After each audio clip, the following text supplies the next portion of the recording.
lidi, vítám vás u toho videa. Určitě asi budete vědět, proč se tady diví dole.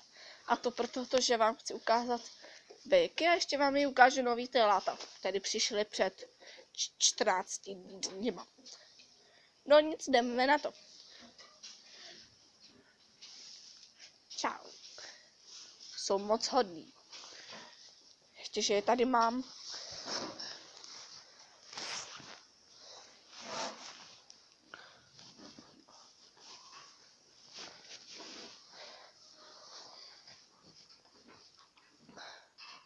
Tady trávím vždycky, když se nudím třeba. A nebo když mě někdo donaštve, tak se odejdu ven. Za bejkama mám tady klid. A nikdo do mě neotravuje, pokud teda sem nikdo nepřijde. A jednou jsem tu strávila dokonce 3 hodiny. To byl asi minulý rok.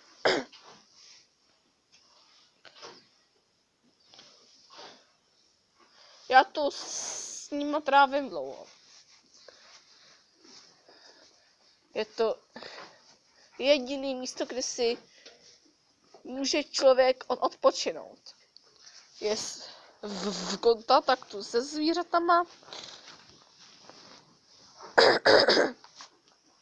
Já vím, je to trochu blbý točit jako kobejky, jako na YouTube, jo, ale schválně mi napište pod video, co byste ode mě chtěli vidět. A co byste chtěli, abych natočila. Protože mě nic opravdu nenapadá. Chtěla bych, aby se mnou někdo třeba natočil nějakou challenge. Třeba někdo ze třídy. Klidně může. Je jenom stačí říct. Tenhle ten týden v úterý jsme byli na tělocviku. Akorát my jsme šli na tělocvik na brusle. Tak jsme šli, že jo, brusli jsme to a já jsem spadla, že jo. A pak mě začala strašně bolet noha. Já jsem se říkal paní učitelce, že mě strašně bolí noha. Sice ten týden předtím zas jsem jako se spadla blbě na záda. To už je dobrý, ale teď v úterý, ten minulý den v úterý, jsem spadla na bruslích. Prý, že to mám jenom natloučený. Bolí mě to. Teď už to je teda jako dobrý, jo, ale musela jsem k tomu. Kvůli tomu jsem musela být úterý, středa, čtvrtek, pátek doma.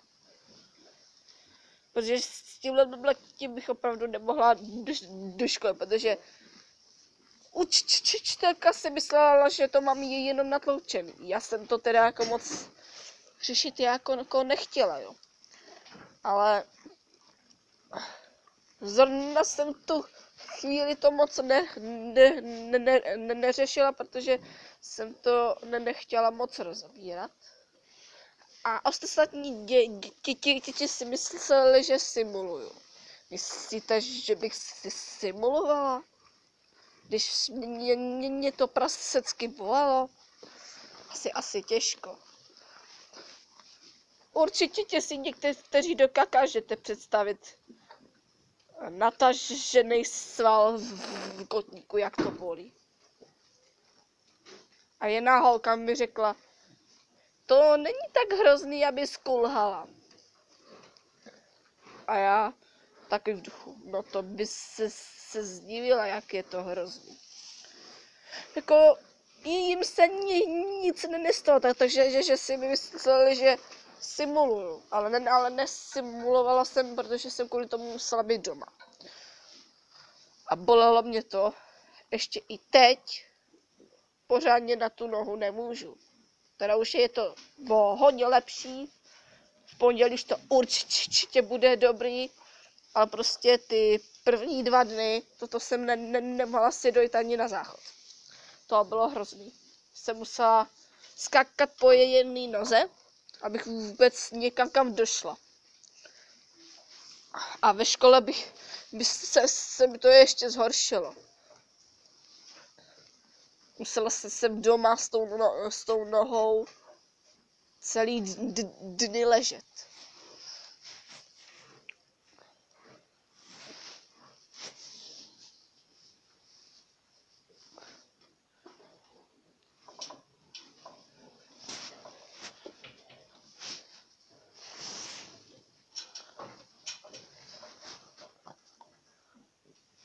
Určitě ti co by byli se mnou na bruslích, tak někteří možná viděli, jak jsem spadla.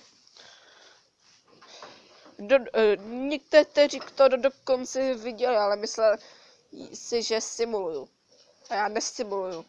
Mě to vážně bolelo.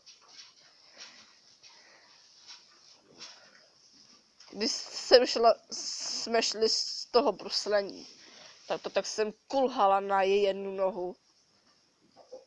A všem to bylo úplně jedno. Jestli mi něco je nebo není. Já jsem to teda jako sice nechtěla moc ve škole rozebírat, protože bych věděla, že to stejně bude marný. Tak jsem radši to nikomu neříkala. Teda já jakože řekla jsem, že mě to bolí a prý učitelka, to máš jenom natlučený. A já, to určitě, mě to bolí jak něco. A ona prý, to bude za chvíli dobrý. No taky, že nebylo. Bylo mě to až do teďka do soboty. Zítra už to bude dobrý. Už je jako normálně chodím, jo, ale prostě občas mě to prostě bolí. Kočka, ty jsi tady kdy vzala? Ty jsi tady utekla. Čau, nadar, kočko, nadar, Kristýna. Já jí to ti říkám Kristýno, jenže ona na to neslyší, protože jsem jí dostala, když jí byly 4 měsíce. Neboj, to jsou jenom bejci. Pojď sem. A nebo zdrhni. Já ti radím dobře, hleď. Hrvačka. A do prdele. Hrvačka. To moc není.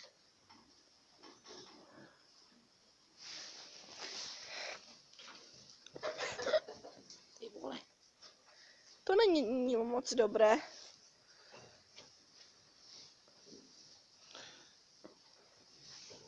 Rvačka se koná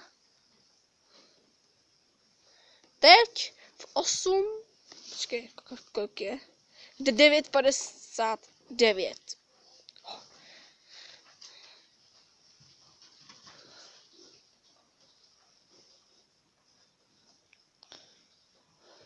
Koukám, že ten bek asi moc já už nemůže. Tam ten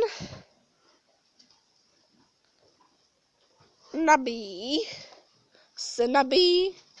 No tak to bylo to naopak teda, no. Máme tu býčí zápasy, hleď.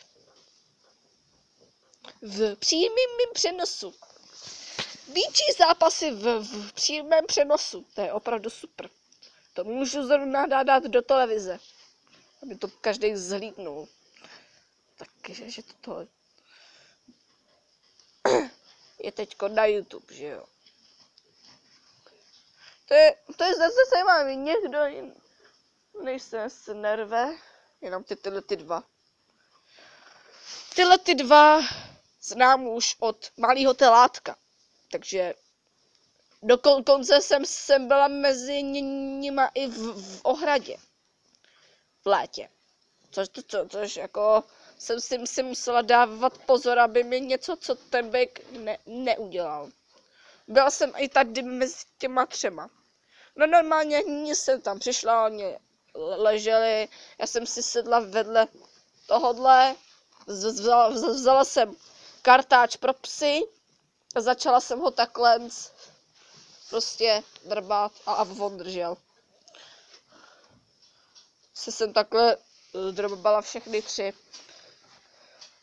Tady to jsou úplný milí psové.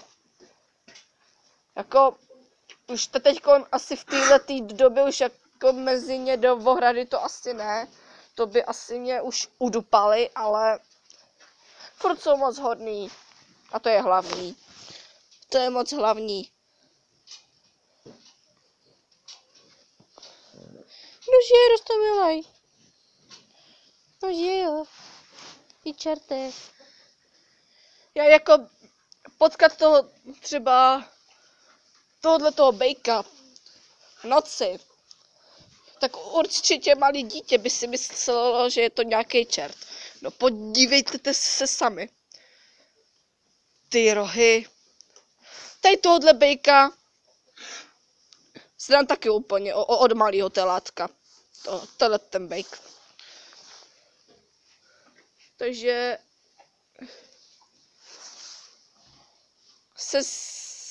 my se spolu známe už, když on byl ještě na mlíku. Byl tady v těch místech. Teď je tady. Ale je taky hodnej. To je hlavní. Je taky hodnej. No jo. S ním zase blížeš, co?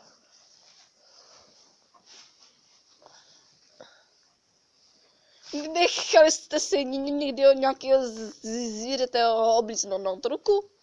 To asi určitě, že? Asi určitě, ale od bejka. Já už ale několikrát. Dokonce mi málem jeden bejk žvíkal vlasy. Což je jako docela blbý. Protože pak jako vám vlastně pak chybí, že jo. Což oni si to spletou se sedem a myslí si, že vlasy jako sedou, což není. Protože to, co se jim dostane pod nos, to prostě sežerou. No ne všechno teda. Napište mi ještě dolů do komentář, jaký ho máte domácího mazlíčka. Vím, že tohleto není domácí mazlíček, to je sice na chov. Ale to vůbec nevadí. Já je považuji jako za svý domácí mazlíčky. Sice je nemůžu mít doma, což by jako... Kdyby by takhle zůstalo tak klidně. Ale takhle velkýho 2metrovýho bejka, tunovýho, to jako doma mít, to bych jako moc nedoporučovala. Možná jako u baráku, jo, jako. Ale jako doma, to asi, helete, ne. Ten by vám tam rozkopal všechen nábytek.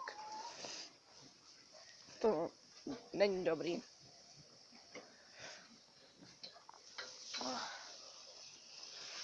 Ještě mi napište dolů do komentu, jaký je vaše nejoblíbenější zvíře a třeba zase naopak, který zvíře prostě nemáte rádi a bojíte se ho. Prostě jedno z zvíře, které... Ještě se vám zapomněla říct, že to jsou slepice. No a teď se jdem mrknout na ty naše nový malý telátka.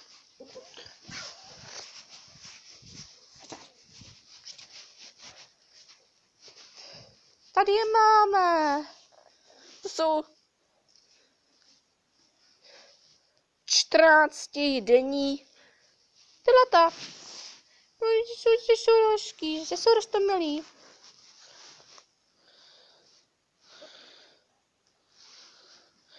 No jo. Ale už není na mlíku, už má... On si to schodil, už má zrní, nebo tady to krmení a vodu. Už nepotřebuje mlíko. Naštěstí. Už je hezký. No jo.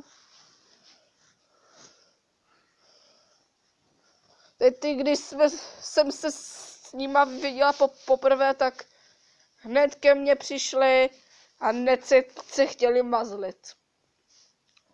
Většinou telata jako ve větších statkách se jako bojí, jo, ale tyhle ty dva bejčci, to jsou bejčci, jsou přítulný jak pes. Je jak pes. Kdyby by takhle zůstali na furt, klidně si jednoho bych si klidně vzala k sobě domů. Jako samozřejmě si dělám srandu, že jo. Ale kdyby třeba takhle zůstali, tak to bylo dobrý. Třeba takhle. To akorát stačí. Kdyby takhle zůstal. Znáte třeba nějakýho nejmenšího bejka na světě?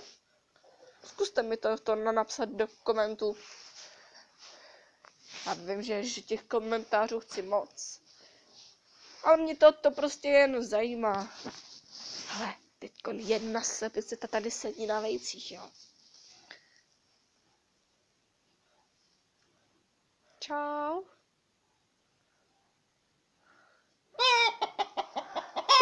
To jsem salekla strašně. Už člověče něco, co snesla. A nebo to je prv snáší. A jo. To tady poslouchám denně po kokot jsem tady. To tady mají slepice. Teda bejci a slepice tady mají zrní. To není vidět, ale tady jsou ještě dva sudy a tamhle toho je ještě tolik, že tady mají slepice kurník. A smrdí to tady jak... Fuj. Ty blbá. Ona tady slepice prošla a ještě schodila koště. No jo, ale jsou stejně nejlepší.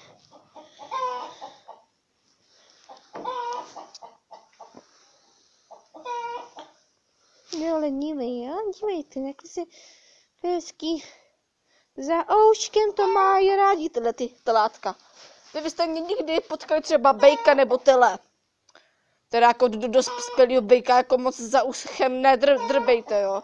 Ale většinou tyhle ty malí se většinou jako nechají takhle za uchem takhle zdrbat. Sice vás pak oblizujou, že jo.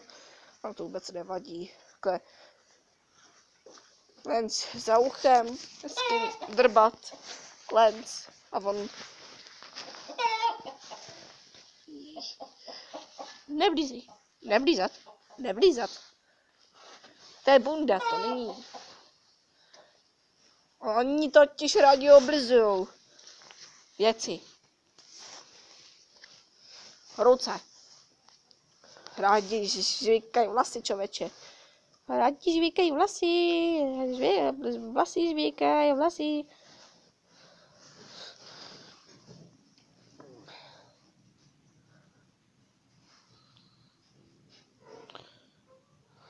Opravdu nemám jiný nápad na nějaký další video. Ptal jsem se některých dětí ze třídy, teda asi jenom 2 dětí ze třídy, jestli se mnou chtějí něco natočit. Nic mi neodpověděli, buď nevím, anebo jako To je úplně jedno, že jo. Já to jako nepotřebuju, že jo. Ale prostě nemám nápad na jiný videa, proto točím tohleto, abych... Prostě si chci zase vypovídat s vámi. Jak to dělá Hogi. Už to teda jako není Hogi, jo. Už to je, už má kanál jenom Petr Lexa. Ale dělá skoro to samý. Skoro. To je jedno. Teď má totiž Petr Lexa úplně nový kanál, kde má už 6 videí. Za 3 měsíce 6 videí. To je dost. To nemám ani já.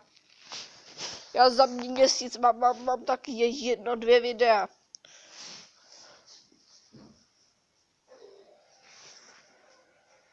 Já na svém kanále mám tak 5 videí. Nevím. No to je jedno.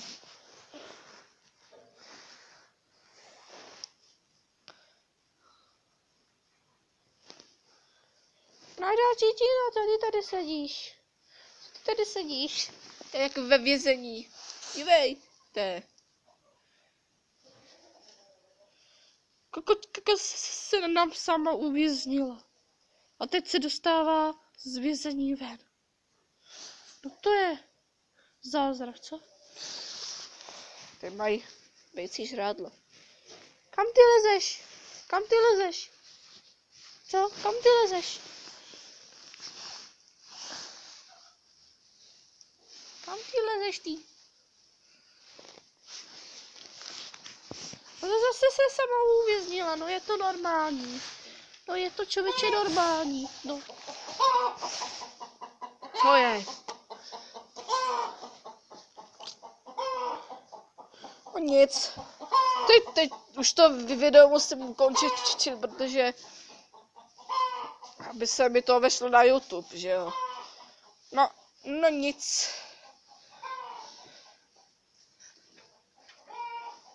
Doufám, že se vám toto video líbilo, po případě dejte like, odběr, komentář a čau.